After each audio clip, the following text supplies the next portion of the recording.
Ồ, mình bảo là có con chim khuyên nào nó kêu rất to ở đâu mình không biết. Hóa ra là có một con chim khuyên nó vào trong này nó không ra được. Đây các bạn này. Ê, mình đã túm được rồi này các bạn này. Bác Long ơi, xem bé khuyên này là trống hay mái này. Sao thả nó đi luôn, trống hay mái? Con trống. Trống sao, vàng ươm nhỉ? Trống. Đẹp không? Con này cũng bình thường, họa là bình thường. Họa con này hơi đang đổi lông mà. Thả nhé. Từ từ để em quay cái đoạn thả xong quay chậm phát.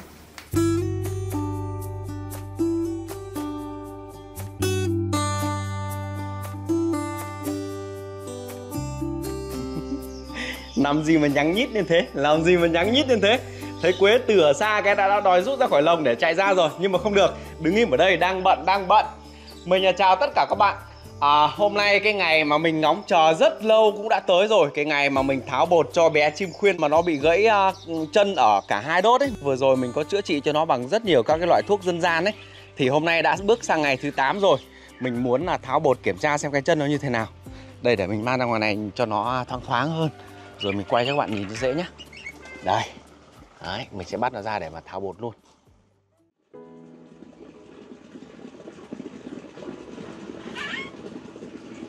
Đấy. Mình đã cắt được hết cái phần băng dính ra rồi. Đấy. Chắc là mình sẽ phải ngâm nước các bạn. Mình phải ngâm nước để cho nó tở ra.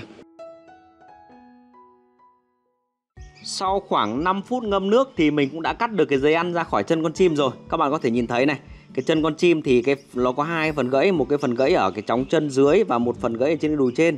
Thì cái đùi trên là mình thấy nó niền rất đẹp. Nhưng mà cái phần chóng chân dưới thì có vẻ là nó cũng chưa được lành hẳn á. Đây mình vẫn thấy cái màu hồng hồng. Nhưng mà cái màu hồng hồng này là cái màu mà vết thương nó đang niền dần đấy. Thì cái chân con chim nó sẽ hơi bị cong một chút. Bởi vì là nó cũng kiểu gì nó cũng sẽ ảnh hưởng cái tật đấy. Bởi vì là cái quạt nó chém vào chân chim ấy thì là cái xương nó sẽ bị vỡ vụn. Chứ không thể nào mà gãy đôi theo kiểu gãy khác được. Thì cái khả năng nó bị tật thì nó vẫn có. Nhưng mà mình vẫn thấy may mắn rằng là cái khớp này của con chim này là nó cũng có cử động được. Đấy, mình chỉ cần là cái khớp này nó không bị cứng thôi thì là cái chân này nó sẽ liền dần. Đấy, bây giờ thì mình phải cho bé chim vào trong lồng ngay, không để đây là nó đang rất sợ. Cái chân này nó ngứa ấy, nó cứ gặm vào đây liên tục này. Đấy, nó ngứa chân, nó cứ gãi vào đây liên tục ấy.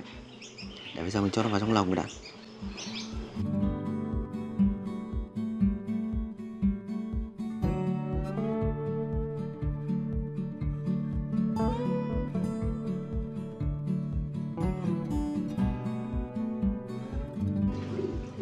Ồ, cái con trào mào này nó đẻ được một trứng rồi. Ồ, nhanh thật. Cái đôi trào mào ở trong Avin này của mình nó làm tổ cũng rất nhanh và nó đẻ trứng cũng mau nữa. Trước là nó làm một tổ ở đây này. Thế sau con nó lớn lên rồi thì là mình mang ra ngoài nuôi thì bây giờ nó lại được thêm một cái tổ nữa có trứng rồi. Thế mà những cái con trào mào bạch ở trong Avin của mình ấy không con nào chịu đẻ đợt này. Thế chứ nhỉ. Cả mấy chuồng của mình có 5 chuồng trào mào bạch thì không có chuồng nào đẻ đợt này cả. Và đây mình đưa các bạn sang vế này. Của mình có một cái chuồng của con chè than. Cái con chè than này thì cũng đã lâu lắm rồi nó không sinh sản thành công. Mình đang tính như này này. Hôm nay mình thả nó về với tự nhiên đi. Bởi vì là cái đôi này của mình ấy năm ngoái nó cũng đã sinh sản ra rất nhiều con trào mào, con chè non để mình thả về tự nhiên rồi.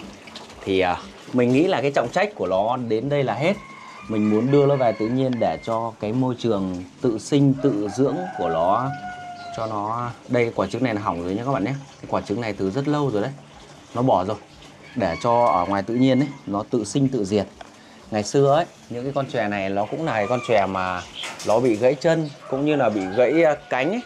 Thì là mình được mọi người gửi nuôi rồi mình ghép thành cặp thành đôi với nhau. Đâu nhỉ? Đây, trên này. Bây giờ thì mình sẽ thả nó đi. Nếu mình nhớ không nhầm thì cái bé chè trống này là ngày xưa nó bị gãy cánh ấy. Nhưng mà nó bị gãy nhẹ. Mình chữa nó cũng nhanh khỏi thôi. Còn bé chè mái này là hình như không bị làm sao. Bé chè mái này hình như là nhân tặng mình hay sao ấy. Thì đấy, mình cứ nhặt nhạnh những cái con này con nọ rồi mình ghép vào với nhau. Và hôm nay thì mình muốn trả nó về với tự nhiên. Cái mùa sinh sản của nó vẫn còn. Mình cũng định là lắp cho nó cái vòng đeo chân ấy. Nhưng mà mình kiểm tra cái vòng đeo chân của mình nó hết sạch rồi. Chắc là sau mình cũng phải xin phép các bạn là mình đi đặt lấy một ít vòng đeo chân để thả những bé chim mà mình nuôi từ rất lâu hoặc là ghép sinh sản ra. Bởi vì mình đặt cái vòng đeo chân ấy, mình sẽ đặt cái vòng nó bé bé thôi để đeo vừa chân con chim nó không bị ảnh hưởng trong cái sinh hoạt hàng ngày. Và để nếu ai bắt được ấy, thì là hy vọng người ta sẽ có lòng tốt, người ta thả đi giúp mình. Đấy, thì bây giờ mình sẽ thả ra nhé. Đi đi. Ôi, bé chòe trống nó nằm luôn này. Còn bé chòe mái thì đấy đấy đấy. Cả hai con đã đi rồi. Một con kia là cái con trống. Ồ, nó bay khỏe lắm các bạn. Nó bay khỏe lắm. Cái con trống đã đi rồi. Còn con mái nó đi hướng nào nhỉ? Con mái mình không thấy luôn. Nó đi rồi. Tạm biệt các bạn nhé. Hy vọng rằng là cái quãng thời gian mà ở cạnh mình nó sẽ là những cái quãng thời gian mà đầy kỷ niệm với chúng nó. Chắc là chúng nó sẽ không quay về đâu, bởi vì nó là những con chòe già ấy.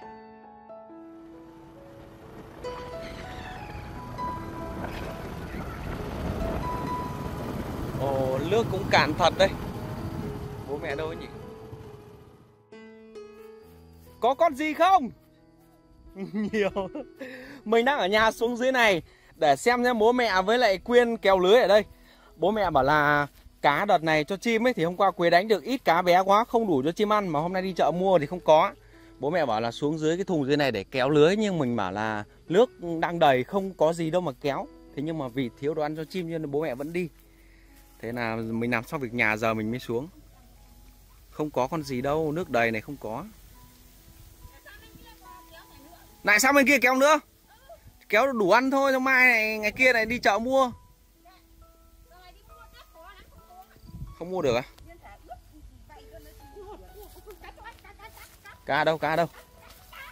Cá Quyên vô rồi, con cá gì? À, đây là cái ao mà người ta bỏ hoang ấy các bạn. Cá nó chạy từ ở trong này ra ngoài. Đây có cái đơm được. À đây cũng được nhiều tép, thế này đủ ăn rồi. Thế mọi ngày mẹ đi chợ mẹ mua thì chỉ được từng này thôi chứ. Đâu? Cân. Đâu, thử cầm đấy xem nào. Con này chắc chỉ 7-8 nặng thôi. 7-8 nặng. Ồ, cái thùng này con tưởng không có cá mà lại có nhỉ? Cái này là 7-8 nặng nhá. Chỉ thế thôi. Thế thôi đủ ăn rồi thì về, không chết nắng. Bên kia nước sâu lắm, không kéo được đâu. Thử ra đuôi là giặt lưới. Để con giặt lưới nữa thôi, một mẻ thử. Không có thể giặt nữa quần áo. Thế thì để mình thử phụ bố mẹ xem kéo thêm mẻ nữa về. Đồ ăn cho chim ấy thì nếu như càng nhiều càng tốt. Sau mình cất tủ lạnh cho chim ăn dần. Bởi vì nhà mình này, cuốc ăn cá này, rùa ăn cá này, rồi là cò ăn cá này. Đấy, nói chung là bìm bịp cũng ăn cá này. Đấy, rất nhiều con vật nhà mình là sử dụng đến cá, cho nên là tốn cá tép con lắm. Mình đang định nhảy xuống, thế nhưng mà bố mẹ bảo là thôi Quế chân đau thì ở trên bờ. Đây hôm nọ mình đi bắt cá mình dẫm phải con ốc này.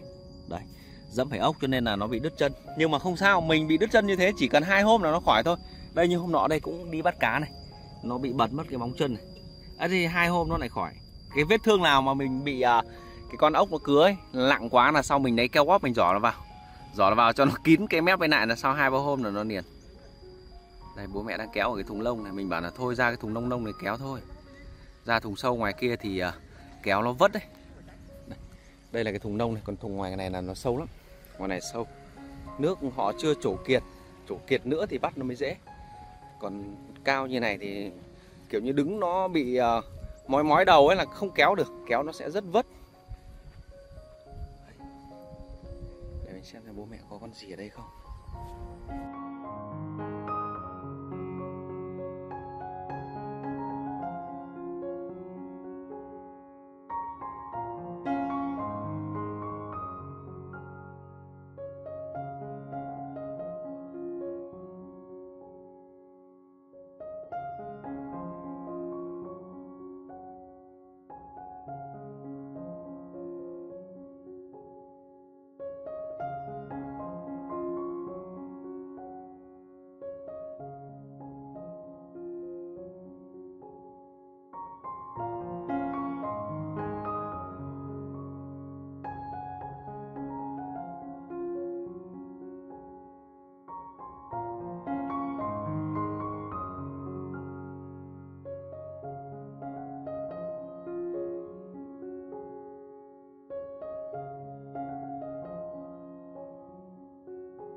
Đây là tất cả những gì mà hôm nay bố mẹ mình với lại Quyên đi đánh được này. Cái chỗ cá này thì chắc là để sau rán người ăn này. Còn chỗ cá nhỏ nhỏ này thì sau nấu cho chó này. Còn chỗ cá này là cho cò, cho cuốc, mới lại cho những cái con rùa của mình đấy. Cá này là nhà mình thích lắm này. Kể cả không cần được cá này đâu, nhưng mà được cá này là cũng khoái rồi. Bởi vì mục đích đi đánh là đánh cá này về để mà lấy cá cho cò cho cuốc nó ăn. Và bên này thì là được một con cá sồn. Con cá sồn này cũng khá to. Ây da, con này bằng cái con mà mình bắt được ở ao mà cá coi đợt vừa rồi đây này. To phết. Đấy. Rồi bây giờ thì mẹ sẽ nấu ăn cái chỗ này. Còn cái chỗ này mẹ sẽ đóng gói và cất vào tủ cho chim ăn dần.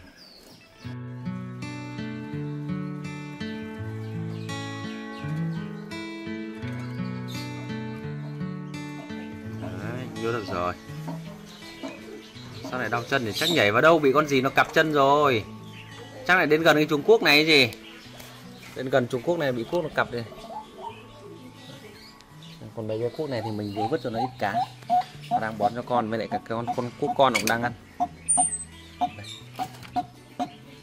Ở đấy nhá. Không động gì đâu, đừng có mổ.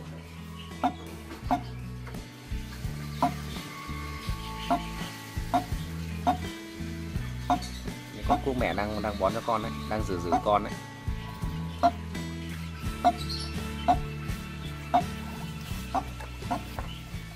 Còn cái chỗ cá kia thì mình sẽ tiếp tục là cho những cái con chòe ngoài tự nhiên này. Mình vẫn thả chòe quanh quanh đây, vứt ra đây là sau nó nhìn thấy là nó đến ăn. Nhưng mình tìm được nó ấy, thì mình vứt nó ăn luôn.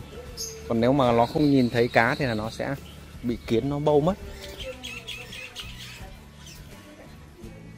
À đây kia ở chỗ chuồng chó kìa.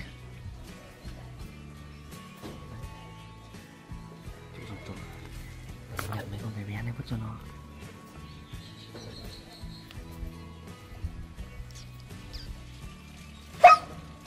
À hai con. Đây một con nữa này.